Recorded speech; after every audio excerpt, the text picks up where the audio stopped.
Good afternoon বলবো বুঝতে পারছি না, কারণ এখন বাজে 12টা আর আজকে হচ্ছে শনিবার। আর এখন থেকে তোমাদেরকে সাথে নিয়ে আজকের ব্লগটা শুরু করছি। আই হোপ ব্লগটা ভালো লাগে। আজকে সকাল থেকে একটু ব্যস্ত ছিলাম, ব্যস্ত মানে সকাল থেকে ব্লগটা শুরু করিনি, 12টা বাজে এখন থেকে ব্লগটা শুরু করছি। কারণ সাজুগুজু দেখে বুঝতে পারছো একটু বেরিয়েছিলাম বলতে, ছেলের স্কুলের আজকে পিটিএম ছিল, মানে প্যারেন্টস টিচার মিটিং। তো কিছুদিন আগে এক্সাম ছিল তোমাদের জানিয়েছি, তো তারই আজকে রেজাল্ট আউট হলো। তো সেটাই সেখানে গেছিলাম, ম্যামদের সাথে কথা বললাম। রেজাল্ট খারাপ করেনি, বেশ ভালো করেছে। 20তে এক্সাম ছিল, দুটোতে 20 আউট অফ 20 পেয়েছে, আর দুটোতে 20 আউট অফ 90 পেয়েছে, মানে 19 পেয়েছে, সরি। তো এই হচ্ছে ব্যাপার। এখনও রান্নাবান্না কিছু হয়নি। সকালে জাস্ট আমি টিফিনটা করে গেছিলাম, চাউমিন করেছিলাম। আমি কিছু খেয়ে যাইনি, কারণ ওই সব 10টার মধ্যে যেতে হবে, কিছু খেয়ে আর যাইনি। এখন একটু খাবো, খেয়ে সোজা রান্নায় হাত দেবো। বেশি কিছু ইচ্ছা করছে না আমার, তো শুধু মনে হচ্ছে যে ডিম সিদ্ধ আলু সিদ্ধ দিয়ে সিদ্ধ ভাত করি। দেখি আমার হাজব্যান্ডকে ফোন করবো, কি বলে করতে, তাই করব। এখন খেয়ে নিই, 12টা বাজে, খিদেও পেয়ে গেছে। আর এখন থেকে ব্লগটা স্টার্ট করছি। যদি কিছু ভালো লেগে থাকে প্লিজ একটা লাইক কমেন্ট করে দিয়ে যাও, আর আমার চ্যানেলের নতুন বন্ধু হলে চ্যানেলটাকে সাবস্ক্রাইব করে পাশে থেকে যাও। যেমন বলা তেমন কাজ, চলে এসেছি একদম ব্রেকফাস্টে। মানে এখন 12টা বাজে, ব্রেকফাস্টই করা চলে বলতে কি। মানে সকাল থেকে কিছু খাইনি, আর না প্রচণ্ড খিদেও পেয়েছে, তাই চেঞ্জ করে ভাবলাম আগে কিছু খেয়ে নিই। আর তারপর হাজব্যান্ডকে জিজ্ঞেস করলাম যে কী রান্না করব। বললো যে কিছু রান্না করতে হবে না, আমি ফেরার পথে নিয়ে আসবো কিছু। তো দেখো, ফেরার পথে নিয়ে এসেছে বিরিয়ানি। মানে কি বলতো, যখন পরিবারের মানুষগুলো একে অপরের দুঃখ কষ্ট বোঝে তখন সত্যিই পরিবারটাকে খুবই ভালো লাগে। মানে এই যে আসবো, এসে আবার রান্না করব, তাতে করে অনেকটা সময় সাপেক্ষ ব্যাপার, একটু কষ্ট হবে বলে কি। তো সেই কষ্টটা বুঝে আমার হাজব্যান্ড যে বিরিয়ানি এনেছে, এটাই কিন্তু অনেকটা বড় পাওয়া। আসলে এরকম না, ও অনেক দিনই করে থাকে। যখন কোথাও আমি বেরোই বা কোথাও দেরি হয়, ও বলে আর রান্নার ঝামেলা রেখো না, আমি কিছু নিয়ে আসবো। বিরিয়ানিটা খেয়ে বেশ ঘুম দিয়ে দিচ্ছিলাম দুপুরে তিনজনেই। আজকে আসলে ভাত ঘুম বলা যাবে না, আজকে বিরিয়ানি ঘুমই বলতে হবে, কারণ বিরিয়ানি খেয়ে যখন ঘুমিয়েছি বিরিয়ানি ঘুম তো বলতেই হবে। আর তারপর বিকালবেলা ঘুম থেকে উঠে ভাবলাম আজকে সারাটা দিন কোনো কাজ বাজ তো আর হলো না, রান্নাও করতে হলো না, বেশ দিনটা চলেই গেল। তা বিকালটাকে কেন ওয়েস্ট করব বসে বসে, সকালে তো অনেকটাই টাইম বসেই কেটে গেছে। তাই আজকে বিকালে ভাবলাম আমার ফ্রিজটা একটু ডিপ ক্লিনিং করব। মানে অনেক দিন যাবৎ ফ্রিজটা আমার ডিপ ক্লিনিং হচ্ছিল না। সেই বাবা মারা যাওয়ার পরেই ফ্রিজটা পরিষ্কার করা হয়েছিল, তারপর আর ফ্রিজটা পরিষ্কার করা হয়নি। তো অনেক দিন খাবার দাবার রয়েছিল, তারপরে বাবা যখন মারা গেছিলো, শ্রাদ্ধের কিছু খাবার যখন বেঁচেছিল তখন তো ফ্রিজেই রাখতে হয়েছিল, তাতে করে না অনেক দিন একটু নোংরা হয়েছিল, সময় সুযোগের অভাবে আর হয়ে উঠছিল না। আর তারপর তো রয়েছেই আলিস্যতা। তো আজকে সব আলিস্যতা কাটিয়ে সকালটা রেস্ট নিয়ে নিয়েছি, আর বিকালটা এখন বেশ করে কাজ করে নেব। আর এই দেখো, পাশের বাড়িতে না কিছুদিন আগে অন্নপ্রাশনের অনুষ্ঠান ছিল, তোমরা জানোই, ব্লগে দেখিয়েছি। তো তাদের বাড়িরও কিছু জিনিসপত্র আমাদের ফ্রিজে রাখা ছিল। আসলে কারোর একটা ফ্রিজেই অনুষ্ঠানের সব খাবার দাবার রাখা সম্ভব হয় না, তো সে কারণে আমাদের ফ্রিজটাও না ব্যবহার করা হয়েছিল, আর তাতে করে আরও বেশি নোংরা হয়ে গেছে। তো সে কারণে এতদিন আর পরিষ্কার করিনি। তো আজকে যখন সময় আর সুযোগ দুটোই পেয়েছি, আর আলিস্যটাকেও কাটিয়ে দিয়েছি, তাই আজকে ভাবলাম না, এই কাজটা একটু করেই নেওয়া যাক। আর কাজটা যখন করবোই আমার বন্ধুদের সাথে অবশ্য করে শেয়ার তো করতেই হবে, তাতে করে যদি আমার বন্ধুদের কোনো হেল্প হয়। আর ফ্রিজটা পরিষ্কার করার আগে ফ্রিজের মধ্যে আমার যা যা খাওয়ার দাওয়ার ছিল সব আমি বার করে নিয়েছি, আর তার আগে অবশ্যই করে ফ্রিজটা অফ করে নিয়েছি। আর তারপর যেই ফ্রিজের র্যাকগুলো ছিল সেগুলোকেও কিন্তু আমি খুলে নিয়েছি। আর এদিকে দেখো কিভাবে খাওয়ার দাওয়ারের এঁটো কাটা এদিক ওদিক লেগে রয়েছে, তো এই কারণেই পরিষ্কারটা করতে হয়। আসলে আমি না মাসে একবার করেও চেষ্টা করি ফ্রিজটা পরিষ্কার করার, কিন্তু কয়েক সময় না 1 মাসের জায়গায় সেটা 2 মাসও হয়ে যায়, যেমনটা এবারে হলো। কিন্তু চেষ্টা রাখি প্রতি এক মাসে করে নেওয়ার, তাতে করে এতটা নোংরা আর পড়ে না। আসলে আমাদের চেষ্টা করতে হবে যে যেই কাজটা যখন সেই কাজটা তখনই করে নেওয়ার।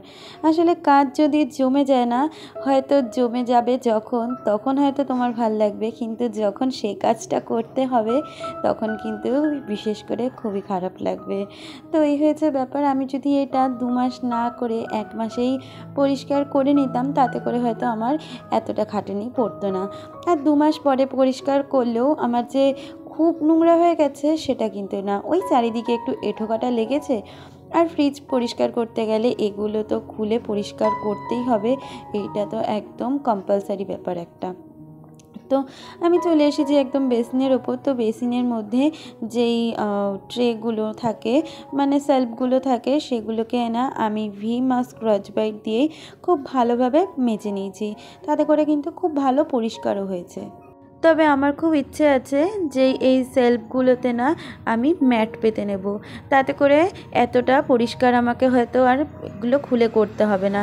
কারণ ম্যাট যদি পাতা থাকে, আমার শুধু ম্যাটটা প্রতি সপ্তাহে যদি ধুয়ে রাখি পরিষ্কার করে, তাহলে পরিষ্কারই থাকবে আর এই কাজটাও নোংরা হবে না। তো আমি ম্যাটগুলোই কিনে নেব। আমাদের এই প্রযুক্তিগত যুগ সত্যি আমাদের কত মুশকিল আসানগুলোকে সহজ করে দেয়। এই যে ম্যাটটা কিনলে সত্যি কিন্তু আমার অনেকটা হেল্প হবে। তো এই হয়েছে ব্যাপার। এখন শুধু সময় আর সুযোগের অপেক্ষা করতে হবে, তারপরেই কিনে নেব ম্যাট, তাতে করে আমার কাজগুলো অনেকটা আসান হয়ে যাবে। আর কথা বলতে বলতে আমার এই সেলফগুলো, র্যাকগুলো খুব ভালো করে মেজে নিলাম, আর এগুলোকে জল ঝরাতেও দিয়ে দিলাম। আর এগুলো যতক্ষণে আমার জল ঝরবে ততক্ষণে আমি ফ্রিজটাও পরিষ্কার করে আসতে পারবো। আর ফ্রিজ পরিষ্কার করার জন্য আমি নিয়ে নিয়েছি 2 চামচ খাবার সোডা আর নিয়েছি ভিনিগার। তো এটা দিয়েই আমি কিন্তু সব সময় ফ্রিজ পরিষ্কার করি, তাতে ফ্রিজের যে একটা গন্ধ থাকে আর যে পোকা, অনেক সময় ফ্রিজে পোকারও উপদ্রব থাকে, তো সেগুলো অনেকটাই কম হয়ে যায়। আমি যখনই ফ্রিজ পরিষ্কার করি তখনই খাবার সোডা আর ভিনিগারটাই ব্যবহার করার চেষ্টা করি। তো দেখো, খাবার সোডা আর ভিনিগারটা নিয়ে আমি ফ্রিজের ভিতরটা ভালো করে মুছে নেব। আর যেই ব্রাশটা নিয়েছি সেই ব্রাশটা দিয়ে দেখো এই গার্ডারগুলোকে আমি পরিষ্কার করব। এই গার্ডারগুলো যে কি করে এত তাড়াতাড়ি আর এত নোংরা হয় জানি না, তো চেষ্টা করি যতটা পরিষ্কার রাখা যায় ততটাই করার। তো গার্ডারটা দিয়ে আর ওই যে মিশ্রণটা আমি তৈরি করেছি সেটা দিয়ে খুব ভালো করে পরিষ্কার করে নেব।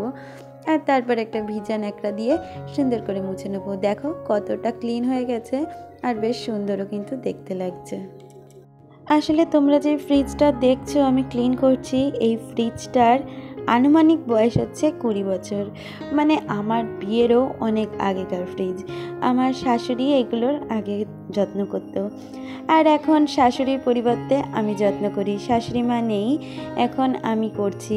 আসলে কথায় আছে না, যত্নের ওপরেই জিনিস টিকে থাকে।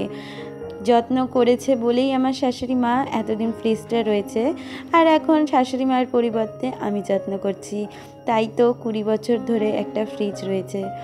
আসলে একটা নতুন ফ্রিজ নেওয়ার সত্যি ভীষণ ইচ্ছে, কিন্তু ওই যে সময় আর সুযোগ যখন হবে তখনই নেব, আর নিলে তো অবশ্যই তোমাদের সাথে শেয়ার করব। কিন্তু 20 বছরের ফ্রিজ বাইরে থেকে দেখলে বোঝা যায় যে ফ্রিজটা বয়স হয়ে গেছে, কিন্তু ভিতরটা দেখলে সত্যি কি বোঝা যায় বলো তো ফ্রিজটার এত বছর বয়স হলো। আর আমার ডিপ ফ্রিজটা পরিষ্কার হয়ে গেছে, এখন আমি পরিষ্কার করব নিচের ডোরটা, মানে ডোরটা ভিতরটা সবটাই পরিষ্কার করব। আর দেখো ভিনিগার আর খাবার সোডার মিশ্রণটা দিয়ে পরিষ্কার করছি, তাতে করে কতটা পরিষ্কার হয়েছে। আমি কিন্তু এখানে কোনো ভিম লিকুইড বা কোনো সার্ফ সাবান কিছু ইউজ করিনি, তাতে করেই কিন্তু ভীষণ সুন্দর পরিষ্কার হয়ে গেছে। আর আমার ফ্রিজটা পরিষ্কার হয়ে গেছে আর মুছেও নিয়েছি। আর তারপর যেই র্যাকগুলো আমি ধুয়ে দিয়েছিলাম সেগুলোকে সুন্দর করে এবার ফ্রিজের মধ্যে সেট করে নেব।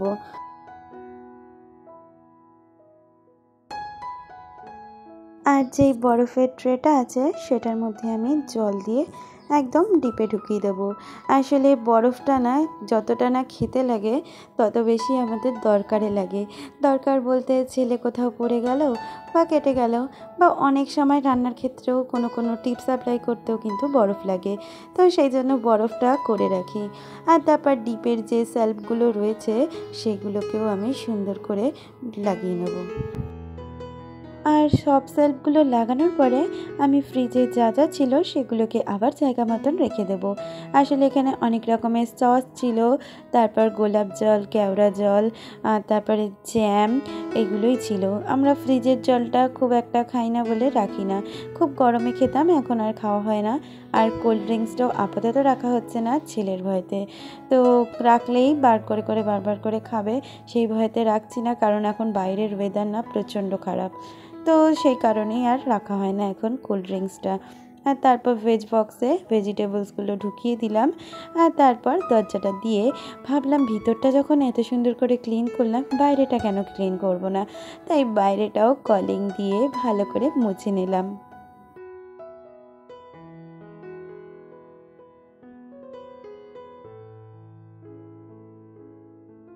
আর এদিকে দেখো আমার ফ্রিজটা বেশ সুন্দর কিন্তু ক্লিন হয়ে গেছে। পরিষ্কার হয়েছে কি না তোমরাও একটু আমাকে জানিও। আর তারপর ফ্রিজটা চালিয়ে দিয়েছি, মানে কিছু খাবার বাইরে ছিল তাই ওগুলোকে তাড়াতাড়ি করে ঢুকিয়ে আবারও করে ফ্রিজটা চালিয়ে দিয়েছি। আর তোমরা সত্যিই আমাকে কমেন্টে জানিও যে ফ্রিজটা এবার ক্লিন লাগছে কি না। আর চলো ডিপটাও আমি তোমাদের দেখিয়ে দিচ্ছি যে ডিপের ডোরটাও কতটা পরিষ্কার হয়েছে। তবে আজকে আর কোনো কিছু নেই ফ্রিজের ডিপে রাখার মতো, তাই একদম ক্লিনই রয়েছে ডিপটা।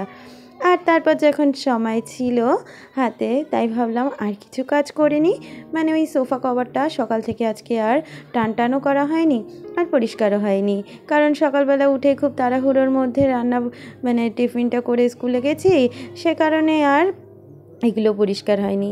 তাই এখন বিকালে যখন টাইমটা পেলাম তাই টাইমটাকেও কাজে লাগিয়ে নিলাম। আর আমরা বাড়ির বউমেয়েরা যখন সত্যি রান্না থেকে ছুটি পাই তো কি হয়েছে, আমাদের কিন্তু সংসারের আরও আনুষঙ্গিক অনেক কাজ থেকে থাকে যেগুলো ছুটি দিলেও ছুটি নিতে ইচ্ছা করে না, না হলে মনে হবে সংসারটা সত্যি একদম অগোছালো নোংরা হয়ে থাকবে। তো এই হয়েছে ব্যাপার। তবে কয়েক সময় শরীর খারাপ থাকলে সেটা আলাদা ব্যাপার, কিন্তু শরীর খারাপ না থাকলে সুস্থ শরীরে সত্যি আর বসে থাকতে ইচ্ছা করে না। তখন মনে হয় যে যেই জায়গাগুলো নোংরা আছে সেই জায়গাগুলো যদি একটু সুন্দর করে গুছিয়ে নিই তাহলে হয়তো ঘরটা আমার বেশি সুন্দর লাগবে। আর কথা বলতে বলতে দেখো আমার সোফা কভারটাও বেশ সুন্দর করে গোছানো হয়ে গেল। আর আজকে বিকেলে স্ন্যাক্সের জন্য আমার হাজব্যান্ড নিয়ে এসেছিল আলুর চপ আর সাথে এনেছিল গরম গরম সিঙ্গারা। তো আজকে সন্ধেটা এটা দিয়েই শেষ করব। আর আজকের ব্লগটাও এখানেই শেষ করে দেব। আর আমার ছেলেকে আলাদা প্লেটে দিতে হবে, কারণ তার নতুন প্লেটে এখন সবই খেতে হবে, তো এই হয়েছে একটা ব্যাপার। তাহলে আজকের ব্লগটা এই পর্যন্ত। যদি কিছু ভালো লেগে থাকে প্লিজ একটা লাইক কমেন্ট করে দিও। আর আমার চ্যানেলের নতুন বন্ধু হলে চ্যানেলটাকে সাবস্ক্রাইব করে পাশে থেকো।